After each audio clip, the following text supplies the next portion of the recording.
अखण्डमण्डलाकारं व्याप्तं येन चराचरं तत्पदं दर्शितं येन तस्मै श्री गुरवे नमः। अखण्डमण्डलाकारं व्याप्तं येन चराचरं तत्पदं दर्शितं येन तस्मै श्री गुरवे नमः।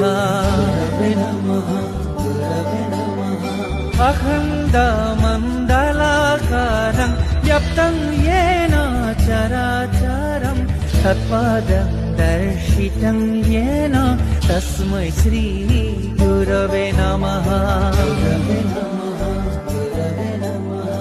अखण्डमण्डलाकारं व्याप्तं येन चराचरं तत्पदं दर्शितं येन तस्मै श्री गुरवे नमः।